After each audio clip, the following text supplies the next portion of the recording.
Alors là, il a chanté exactement ce que moi j'ai dit en lingala, avec son accent. Ah, c'est chic, c'est grave chic, quoi. Je lui ai dit, bon, là, c'est officiel, tu auras au moins 50 Congolaises qui vont tomber amoureuses de toi.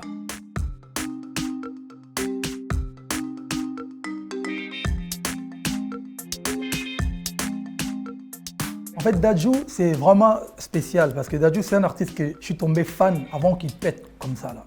Bon, Dadju, je le connais sans le connaître en fait. Toute la communauté, tous les Congolais connaissent Dadju sans les connaître en fait. Toutes les chansons congolaises, les artistes congolais faisaient des dédicaces pour sa maman.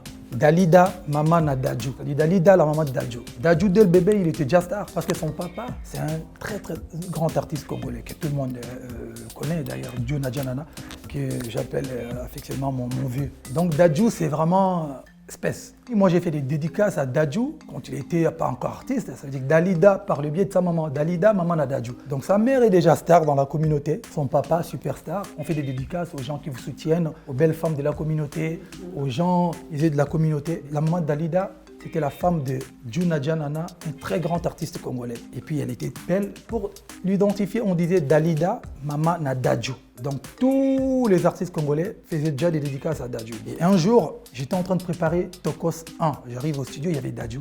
Et dès qu'il a ouvert sa bouche pour chanter, waouh, quoi ça? Il est trop talentueux. Tu sentais de l'émotion dans sa voix. J'ai dit, c'est petit, il va péter. C'est une collaboration très très particulière parce qu'en fait je sais, ça va beaucoup surprendre et les gens vont beaucoup apprécier la collaboration. Et il s'est prêté au jeu, je respecte beaucoup, moi, ça fait très longtemps qu'il est là, vous savez, c'est bien de faire des albums, des sons, des machins, mais la longévité c'est quelque chose d'un peu plus difficile à gérer. Bon, on avait un son avec Cersei et Danny Sainté, on s'était dit bon voilà cette chanson, le son est très ouvert, il nous faudra quelqu'un qui pourra vraiment bien correspondre avec le son. Donc je me suis dit, il fallait maintenant trouver l'artiste. Ils ont proposé Matt Pokora. Il a tout de suite répondu présent. Ce que j'ai apprécié, il s'est donné une volonté, c'est-à-dire il a voulu quand même chanter un peu en lingala. Moi j'avais déjà posé en lingala. Il m'a dit non, j'aimerais bien refaire la même chose en lingala. Alors là, il a chanté exactement ce que moi j'ai dit en lingala, avec son accent. Ah, c'est chic, c'est grave chic, quoi. C'est chic. Il n'y a pas que moi, tout le monde a kiffé, même lui-même. Je lui ai dit, bon, là, c'est officiel, tu auras au moins 50 Congolaises qui vont tomber amoureuses de toi. Bon, je sais que tu es fidèle et mariée, mais elles seront quand même là à écouter tes belles paroles. Il y a un de mes petits qui connaissait très bien Nino, qui est venu me voir pour me dire non, j'ai un rappeur qui aimerait bien faire une collaboration avec toi, il s'appelle Nino. Pour te dire la vérité, je ne connaissais pas vraiment qu'est-ce qu'il faisait. Donc j'ai demandé à mon manager, tu connais un artiste congolais qui s'appelle Nino? Il dit ah ouais, pète tout ici, donc voilà, c'est bien. En plus, c'est un Congolais. J'ai dit, ok, vous allez remarquer, je suis pas trop compliqué. Je me suis même déplacé pour aller enregistrer, il n'était pas là, il était en tournée. La chanson a pris beaucoup de succès, les gens ont beaucoup aimé. Je me suis dit, bon, pourquoi pas refaire la même chose sur mon album. Nino, encore une fois, très talentueux. Et lui encore, j'ai croisé son papa à Kinshasa. Il viendra se présenter, il me dira, non, ça va, fallait. Je dis, ah ouais, vieux Boni. Là, je parle en lingala. Ah, ça va, non, je suis le papa de Nino. Ah ouais. En fait, je comprendrai après que son papa, c'est un artiste en fait à l'ancienne. Il chantait avec Franco. Je pense que Nino, lui, il a l'oreille tendue du côté de la musique congolaise. Parce que voilà, quand tu écoutes ses refrains, ses couplets, le mélange de la musique congolaise et la musique urbaine. Son papa, c'était un chanteur. Il chantait de la rumba, donc il y a des quoi qui héritent un peu de ces belles mélodies. Je pense qu'il devait avoir aussi un peu de pression du côté de sa famille, de son père, des cousines qui aiment. Ah, c'est normal parce que de temps en temps, c'est bien de marcher ici en France, c'est très bien. Mais c'est encore mieux d'être reconnu chez soi. Ça c'est bien parce que la base ne te lâchera jamais. On est quand même un peuple qui aime la musique et qui soutient les artistes et la culture. Voilà. Aya, en fait, c'est pareil. On a collaboré en 2017, je crois, Bad Boy. J'avais un son que j'avais enregistré, il nous fallait impérativement une voix féminine. Ils avaient proposé d'abord une autre fille avant. Bon, c'était pas vraiment ça. Ensuite, ils proposeront Aya Nakamura. À l'époque, c'était pas Aya d'aujourd'hui, moi. Mais quand j'ai écouté la voix, techniquement, j'ai trouvé que, comme je lui dis souvent, elle chante bizarre. Bizarrement bien. Le côté un peu mandingue, tout ça, j'ai dit, mais non, c'est qui cette fille? Ils m'ont dit, c'est une malienne, française malienne, mais c'est une tueuse. J'ai dit, voilà, je valide direct. Et puis voilà, j'avais raison.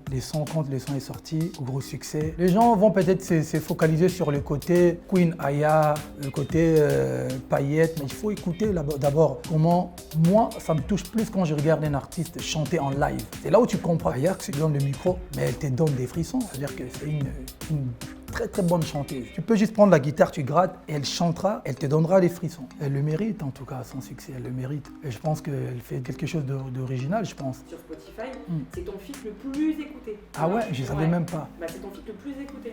Tu as Aya de l'autre côté et tu as Fally de l'autre côté. Ah, c'est quand même normal. Je parie que c'est son feat le plus écouté aussi au niveau de Congo, au niveau de Brazza, Afrique du Sud. Parce que c'est une queen Aya et moi, je suis l'aigle. En fait, j'ai connu Damso, il était venu, je crois, pour le Bercy de Booba. Et juste après le concert, on s'est vu vite fait. On s'est recroisé une fois en Belgique. J'ai recroisé son papa à Kinshasa. Et puis un jour, il me proposera de faire un titre ensemble. Je suis arrivé, j'ai demandé la guitare. On n'avait même pas de direction à suivre. Ça veut dire qu'on n'avait pas vraiment une idée précise. Donc on s'est dit, on va essayer de partir et puis chercher. Une fois qu'on avait trouvé le beat et la guitare, j'ai commencé à faire des yaourts. Et il a commencé à écrire. Et puis on a plié ça en moins d'1 heure. Quand j'écoutais ces sons, je disais, mais je préfère quand tu le rappes. Quand tu le rappes, il rappe super bien. Quand tu le chantais, je disais, bon là, il chante, mais c'est plutôt un très bon rappeur. Quand j'ai été avec lui au studio, j'ai vu comment il posait, la rapidité, l'écriture. Je me suis dit, waouh, j'étais surpris en tout cas. Le 6e élément de Luc Besson, machin, mélange, je dis, respect. En tout cas, c'est très très bon artiste. Entre ce qui sort de sa bouche et le personnage, c'est vraiment, tu vois, c'est quelqu'un de très posé, calme. Des fois, je lui ai même taquiné, je dis, bon, moi, je reste romantique, moi, je pleure. Ah, vous aimez pas trop pleurer, vous êtes des machos. Moi, j'adore la femme.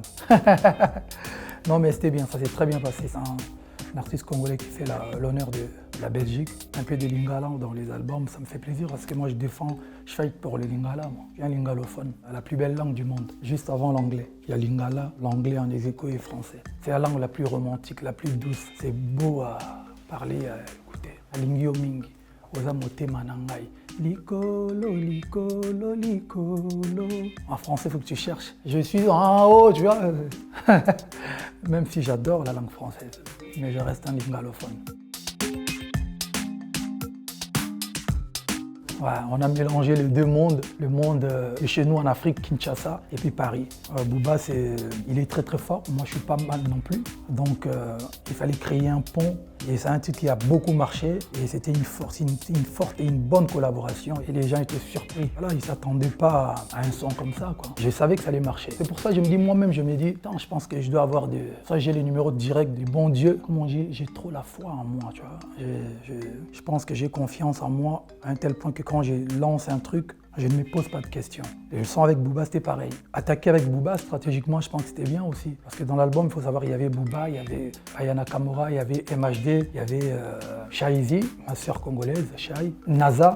Je pense qu'aujourd'hui, moi, ma mission et ma vision, c'est de m'ouvrir un peu plus, d'élargir mon public. La première fois qu'on s'est vu à Booba, je me rappellerai comme si c'était hier, dire, ah non, moi je kifferais trop aller faire des concerts en Afrique du Sud, Nigeria, tout ça là, ouais, ça doit être bien. Donc voilà, lui aussi, il avait une volonté de pouvoir toucher aussi un public plus large du côté de Tchango.